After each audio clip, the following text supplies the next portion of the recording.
Parlamenti i Gjermanisë ka miratuar një ligj të ri që pezullon përkohësisht të drejtën për bashkim familjar për një kategori të refugjatëve, në një zhvillim që shënon një tjetër hap drejt shtrëngimit të politikave të emigracionit në vend.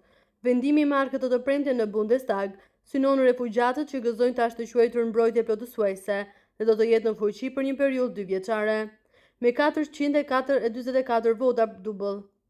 Me 444 vota pro dhe 135 kundër, ligji u miratua pas një debati të nxehtë në parlament, ku u përplasën pikpamje të forta në lidhje me etikën, qëndrueshmërinë dhe pasojat sociale të një vendimi të tillë.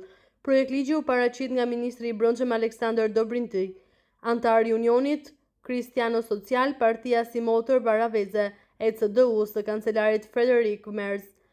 Kjo lëvizje përkon me përpjekjet e vazhdueshme të kancelarit për të forcuar kontrollin mbi flukset migratore dhe për të rritur pritshmërinë ndaj refugjatëve që kërkojnë strehim në Gjermani. Sipas ligjit të ri, personat që ndodhen në Gjermani me statusin mbrojtje plotësuese, një formë mbrojtje e dhënë për refugjatët që nuk plotësojnë kriteret për azil të plotë, por që gjithsesi përballen me rrezik serioz në vendet e tyre, nuk do të kenë të drejtë të sjellin anëtar të afërt të familjes, si bashkëshort, fëmijë të mitur apo prindër, në raste të veçanta, në Gjermani deri në vitin 2027.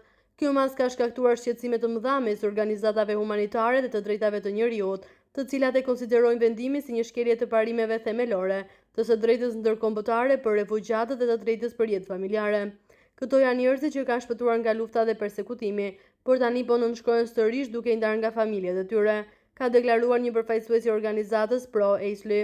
Nga ana tjetër, mbështetësit e ligjit argumentojnë se masat është e nevojshme për të frenuar emigracionin e mëtejshëm dhe për të kontrolluar më mirë sistemin e azilit në Gjermani, i cili është vënë në presion të madh veçanërisht pas krizës së refugjatëve të vitit 2015. Ne nuk mund të lejojmë që Gjermania të mbingarkohet. Bashkimi familjar është një motiv i fortë dhe emigracioni dhe duhet të rregullohet në mënyrë të qartë, është shprehur ministri Dobrindt gjatë seancës së parlamentit. Partia Alternative për Gjermaninë, e njohur për qëndrimet e saj tash prandaj emigrantëve dhe refugjatëve, gjithashtu mbështeti ligjin, duke i quajtur atë një hap të vonuar por të domosdoshëm për sigurinë dhe stabilitetin social. Ndërsa qeveria federale shpreson se ky pezullim 2 vjeçar do të ndihmojë në konsolidimin e sistemit të azilit dhe vlerësimin e kapaciteteve të pritjes, opozita e majtë dhe të gjelbërit e kanë cilësuar vendimin si çnjërzor dhe politikisht e gabuar. Pavarësisht polemikave, ligji është tani në fuqi dhe pritet të kenë ndikim të ndjeshëm në jetën e mirë e refugjatëve që ndodhen aktualisht në Gjermani, me status të kufizuar që pristin ribashkim me familjen e tyre.